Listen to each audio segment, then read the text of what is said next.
What if I told you that you could get fit in just 10 minutes a day? What if I also told you that this method is one of the most well proven, evidence based techniques with the best health and fitness outcome ever known to humankind? Well, I'm about to tell you, so stay tuned and find out.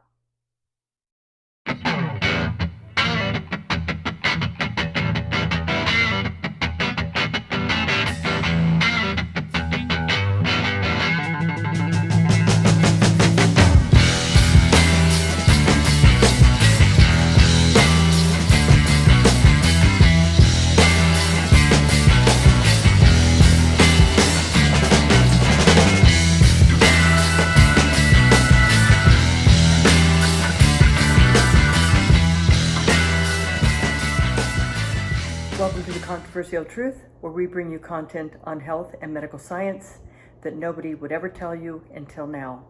I'm your host, Dr. Victoria Munoz, and today we have a very special episode for you. Stay tuned.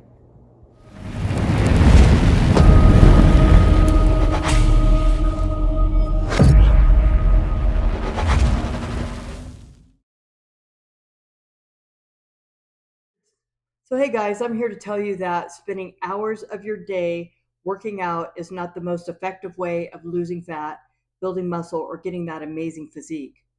I work with moms, college students, CEOs, business owners, executives, stock exchangers, busy medical professionals, professional athletes, and they all admit that the outcome in their fitness and performance is far better with what I'm about to tell you. In terms of the competitive and professional athletes that I work with, this technique does not interfere with what their coaches or trainers have designed for them.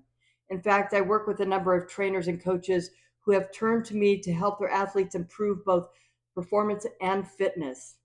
By using my approach, these athletes have been able to have an edge on their competition. However, you don't have to be a competitive athlete to use this technique, as many of the people that I work with have never exercised before working with me.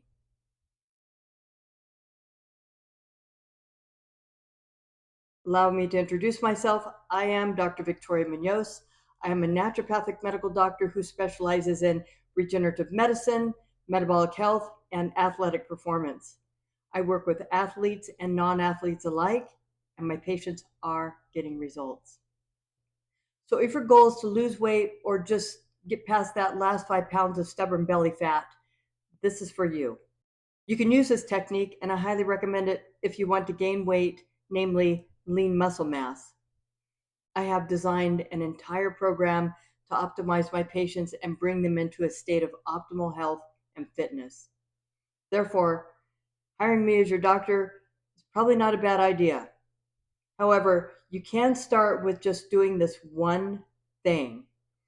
This one thing is HIIT training.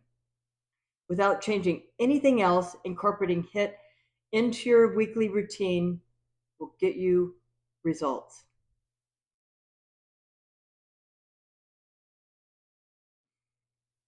So first, you need a track, some turf, a spin cycle, or just some space on the floor, depending on what activity you choose to perform your HIIT sessions. I recommend sprints, a spin cycle, or burpees for the best result. Keep in mind that we want to use large muscle groups, namely the thigh muscles, for the best outcome. Once you have decided on the activity for your HIIT session, you will do 10 to 20 seconds of all out effort for each interval, resting in between until you feel recovered, and then doing the next interval. I recommend starting with 1 to 2 intervals, 1 to 2 days per week. Keep in mind that you must have some fitness under your belt before attempting HIIT.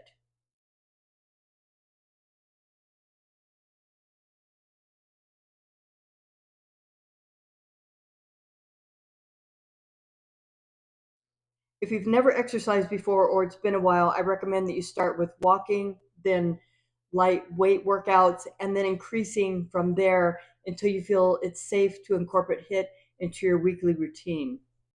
It is very important to keep in mind that this level of training is very taxing on the immune system, and it is easy to get sick or injured as a result. This is why we start slow and increase the number of intervals per session, and then the number of sessions per week is tolerated. Be sure that you feel fully recovered before doing your next HIIT session.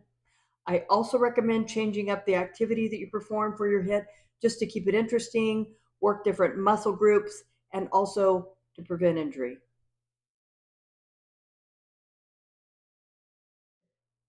So you're probably asking, how can HIIT get this kind of result? Only 10 minutes a day? That's right. Let's have a look into how HIIT affects our human physiology.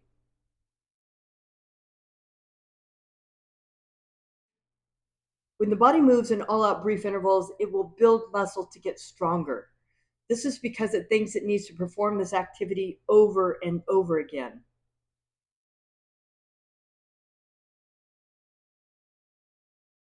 So how this works is that the working muscles will release signaling proteins called myokines. These signaling proteins enter into the systemic circulation and go to every other muscle in the body, telling it to get stronger. When the body moves at this level of intensity, every muscle is required in order to move quickly and effectively.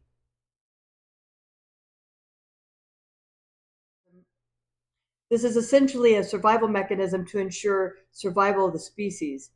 Even if we are less likely to have to run from danger in this day and age, we're still genetically programmed to be strong and fast for the best health and fitness outcome.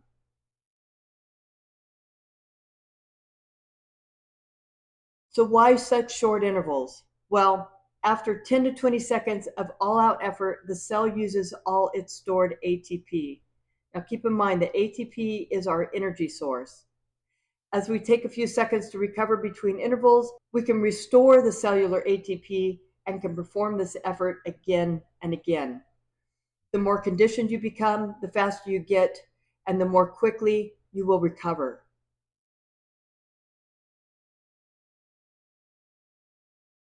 For the most effective way of fueling the cell's energy systems with ATP, it is recommended that we be in a state of ketosis rather than glucose dependent. This is because ketones are a more efficient fuel source, and you produce ketones even in the fasted state. If your metabolism is dependent on glucose, this will be limited by the foods you consume, primarily carbohydrates.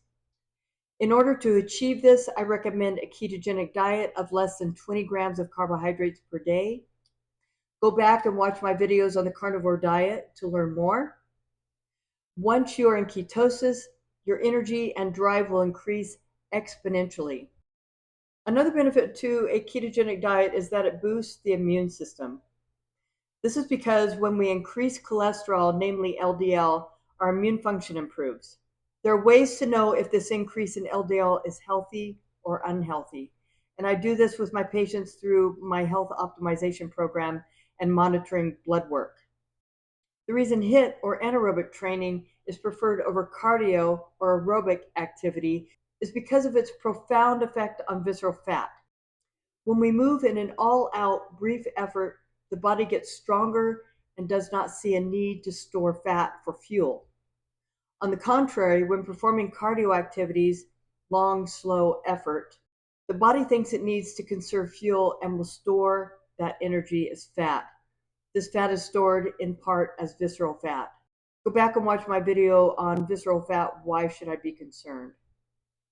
When looking at MRI studies of sprinters as compared to distance runners, the sprinters present with very little visceral fat, whereas the distance runners will present with visceral fat in both the abdomen and thigh muscles.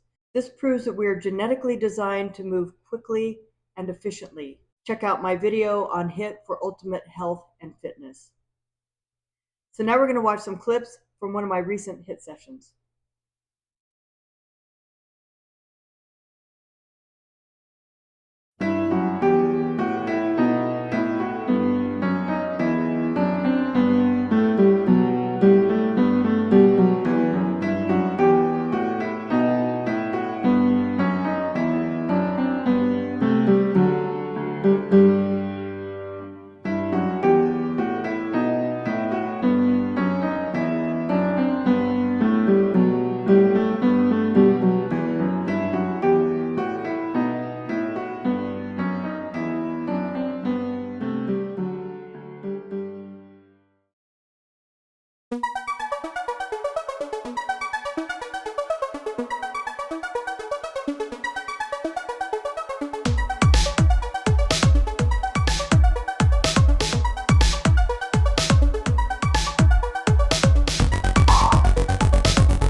In conclusion, only 10 minutes a day, 2 to 4 times per week can get you the edge on your fitness.